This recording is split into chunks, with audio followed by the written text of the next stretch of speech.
288 जागा, हजारो उमेदवार. सत्तेच्या खुर्चीत कोण बसणार, कोण हरणार, कोण जिंकणार, कोणाच्या बाजूने कौल लागेल, कोण होणार उद्याचा आमदार, कुणाचा करेक्ट कार्यक्रम होणार, पत्रकारांच्या नजरेतून कोण वरचढ ठरणार, यंदाच्या निवडणुकीत कोण बाजी मारणार. उमेदवार म्हणतायत मीच होणार आमदार. महाराष्ट्राच्या कानाकोपऱ्यातून थेट मतदारसंघातून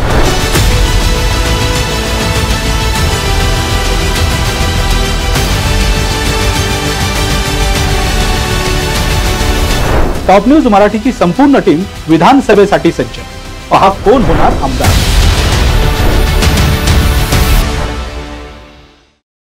महाराष्ट्रात विधानसभा निवडणुकीचं बिगुल वाजलंय.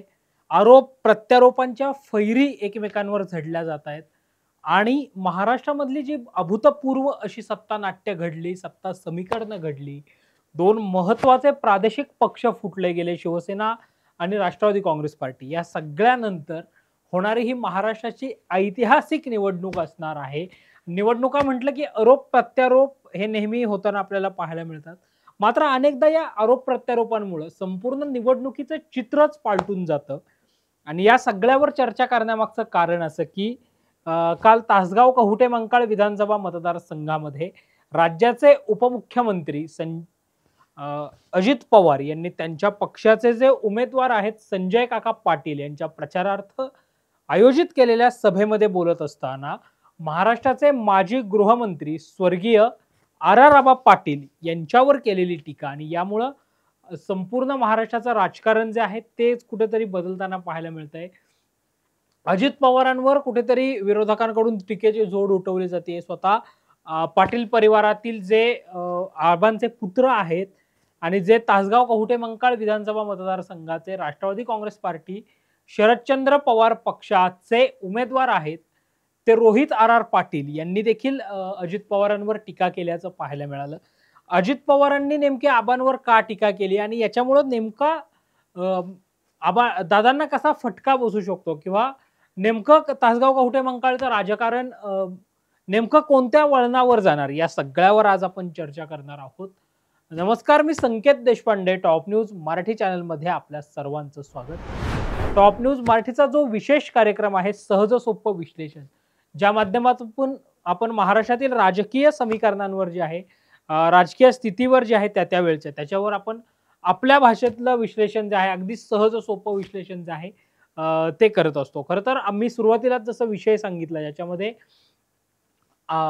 अजित पवारांनी केलेली स्वर्गीय आराराबा पाटलांवरची टीका जी आहे ती नेमकी काय होती आणि दादा नेमकं आबांविषयी काय म्हटले होते, तो नेमका व्हिडिओ काय आहे तो आपण अनकट पाहूया. इस्लामपूरला सांगितलं होतं, मी टीका केली होती त्याच्यावर.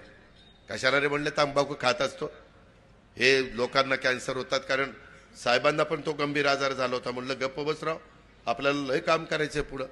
पण ती कुठलं गुपचूप, मी नसलो की गुपचूप चोळायचं, मी असलो की म्हणायचं कुठे दादा काही नाही काय.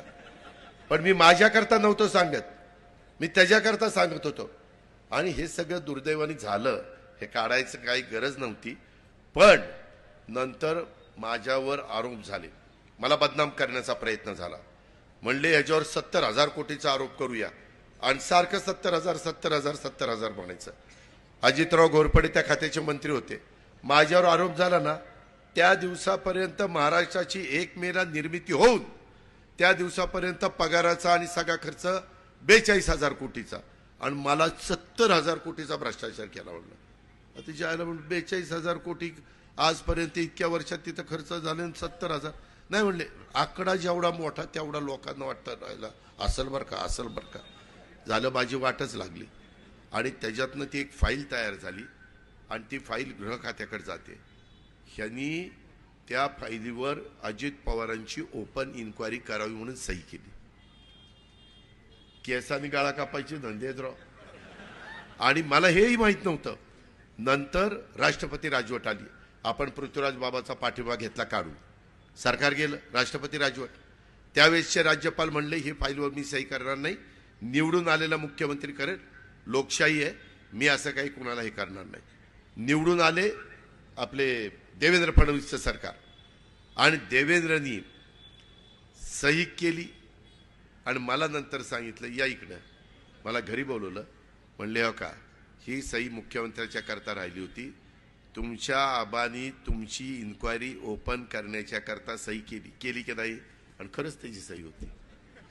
मला इतकं वाईट वाटलं. ठीक आहे म्हणलं, आपला जेव्हा भावाचा सहकारी, पण काय आपलं काहीतरी चुकलं असेल म्हणून आपल्याला कामाला लावून बाबा त्या ठिकाणी हे केलं, हे असं नाही झालं. तर आपण अजित पवारांनी जी आराराबांवर टीका केली तो संपूर्ण व्हिडिओ पाहिलेला आहे. त्याच्यामध्ये सिंचन घोटाळ्याच्या अनुषंगाने अजित पवारांनी जी आहे ती आराराबांवर टीका केल्याचं पाहायला मिळतं की आबांनी माझा केसाने गळा कापला असं अजित पवार याच्यामध्ये म्हटल्याचं पाहायला मिळतं. निमित्त होतं अजित पवारांवर जो 70,000 कोटीच्या घोटाळ्याचे आरोप केले जातात त्या घोटाळ्यांची खुली चौकशी करण्याचे आदेश हे गृहमंत्री म्हणून आराराबा पाटलांनी दिले होते. पुढं ते म्हणतात की आमचं सरकार गेलं आणि राष्ट्रपती राजवट लागली, देवेंद्र फडणवीसांचं सरकार आलं. हे सगळं आपल्याला देवेंद्र फडणवीस यांनी सांगितलं. आता आराराबा पाटील आणि अजित पवार यांनी अनेक वर्ष एकाच सरकारमध्ये एकत्र काम केलंय आणि स्वर्गीय आराराबा पाटलांना जाऊन आता 9.5 वर्ष जवळपास होत आली. 9.5 वर्षानंतर अजित पवारांनी आराराबांवर केलेली टीका ती ऐन निवडणुकीच्या बहरामध्ये निवडणूक प्रचाराचा अर्ज भरण्याचा अखेरचा दिवस असताना यामुळे कुठेतरी अजित पवारांची राष्ट्रवादी काँग्रेस पार्टी जी आहे ती बॅकफुटवर जाईल की काय अशी सध्याची स्थिती आहे. कारण आपल्याला आठवत आहे की आपण लोकसभेची निवडणूक ज्यावेळी होती त्यावेळी लोकसभा निवडणुकीवेळी टीका टिप्पणी होत असताना अजित पवारांच्या राष्ट्रवादी काँग्रेस पक्षाकडून शरद पवारांवर टीका होत होती. त्या टीकेमुळे कुठेतरी अजित पवारांना फटका बसल्याचं पाहायला मिळालं. ज्या 5 जागा म्हणजे 1 जागा राष्ट्रीय समाज पक्षाला दिली, उर्वरित ज्या 4 जागा अजित पवारांच्या राष्ट्रवादी काँग्रेस पक्षाने लढवल्या त्यापैकी केवळ रायगडच्या जागेवर खासदार सुनील तटकरेंच्या रूपानं अजित पवारांच्या राष्ट्रवादीचा एकमेव खासदार निवडून आला. पवार साहेबांवर केलेली टीका, शरद पवारांवर केलेली टीका ही कुठेतरी या सगळ्यावर प्रमुख कारण जे आहे ती दिली जाते. याच्यामुळे दादांना फटका बसला असं बोललं जातं. त्यानंतर दादांनी राजकीय रणनीतिकार नितेश अरोरा यांच्या नेतृत्वात त्यांची जी कन्सल्टिंग समिती आहे डिझाईन बॉक्स त्या समिती कन्सल्टिंगसाठी प्रचारासाठी घेतल्यानंतर या रणनीती करणारी जी PR एजन्सी आहे या PR एजन्सीने पवारसाहेबांवर टीका करू नका असं सांगितल्याचं पाहायला मिळालं. मात्र आराराबांवर टीका करून अप्रत्यक्षरित्या अजित पवारांनी शरद पवारांवरच टीका केली का किंवा अजित पवारांचा रोग तसाच होता का या प्रश्नाला वाव मिळतो. कारण स्वर्गीय आराराबा पाटील आणि शरद पवारांचे असणारे संबंध हे संपूर्ण महाराष्ट्राला सुपरिचित आहेत. त्यामुळं ही चर्चा जी आहे किंवा हा प्रश्न उपस्थित होण्यासाठी वाव असल्याचं पाहायला मिळतं. एक गृहमंत्री म्हणून आदर्श गृहमंत्री कसा असावा आणि निष्कपट आणि निष्कलंकित राजकारणी कसा असावा हे स्वर्गीय आराराबांनी महाराष्ट्राच्या राजकारणाची प्रतिमा जी आहे ती ठेवल्याचं पाहायला मिळालं. आबांचं संपूर्ण कामच किंवा आबांचं संपूर्ण जीवनच एक वस्तुपाठ राहिल्याचं महाराष्ट्राच्या राजकारणामध्ये पाहायला मिळालं. आजही तासगाव कवठे बंकाळमध्ये अनेक घरांमध्ये देव्हाऱ्यामध्ये स्वर्गीय आराराबा पाटलांचा फोटो असल्याचं पाहायला मिळतं. कारण आराराबांनी गृहमंत्री म्हणून जी काही पोलीस भरती राबवली अतिशय पारदर्शी पद्धतीने ती व्यवस्था झाल्याचं पाहायला मिळालं होतं. गृहमंत्री म्हणून अनेक गरिबांच्या लेकरांना पोलीस खात्यामध्ये नोकरी देखील आराराबांच्या मुळेच मिळाल्याचं पाहायला मिळतं. त्यामुळं आराराबांचा फोटो जो आहे तो देव्हाऱ्यामध्ये असल्याचं पाहायला मिळतं. मात्र रोहित पाटील हे निवडणुकीच्या रिंगणामध्ये उतरलेले आहेत. रोहित पाटील एक यंग डॅशिंग तेवढाच महत्वाचा लीडर म्हणून पाहिलं जातं. वयाची 25 पूर्ण केल्यानंतर ते निवडणूक लढवताना आपल्याला पाहायला मिळत आहेत.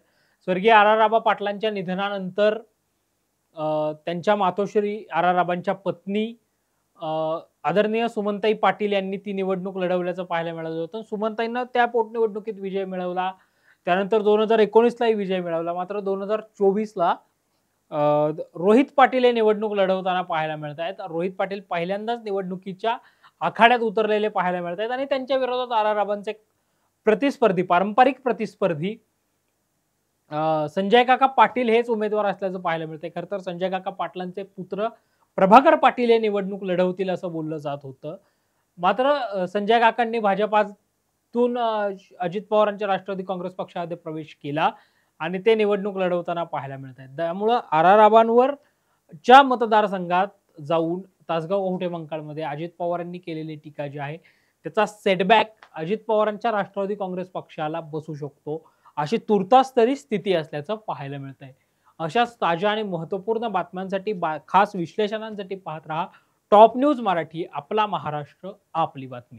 टूर्स अँड ट्रॅव्हल्स विश्वातील एक विश्वसनीय नाव मँगो हॉलिडेज घेऊन आले आहेत धम्माल फॉरेन टूर्स खास तुमच्यासाठी.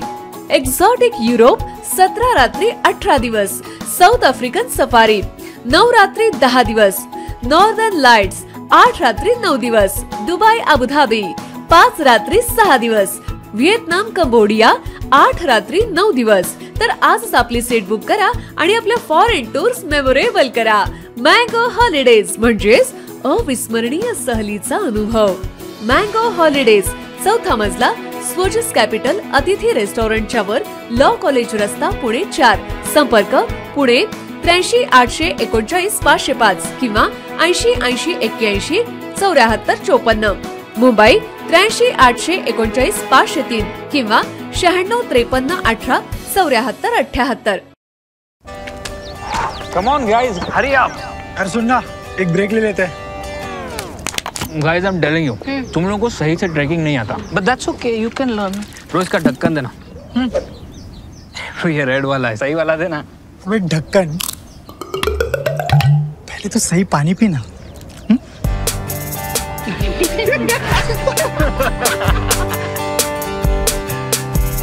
Manikchand Oxyrich, proudly Indian. 25 वर्षांचा प्रदीर्घ अनुभव व अत्याधुनिक तंत्रज्ञान यांनी सुसज्ज असे पुण्यातील आकाश आय क्लिनिक व लेझर सेंटर. रोबोटिक पद्धतीने वेदनारहित मोतीबिंदू शस्त्रक्रिया, तेही विना टाका व विना इंजेक्शन. मेडिक्लेमची सुविधा व सेम डे डिस्चार्ज. लेसिक लेझरने चष्म्यापासून कायमची मुक्ती फक्त 10 मिनिटात. काचबिंदू, रेटिना, ड्राय आय, मायोपिया अशा अनेक डोळ्यांच्या विकारांवर उपचार म्हणजेच आकाश आय क्लिनिक आणि लेझर सेंटर. CTR कंपनी जवळ, विमान नगर, नगर रोड, पुणे. संपर्क 8888173100.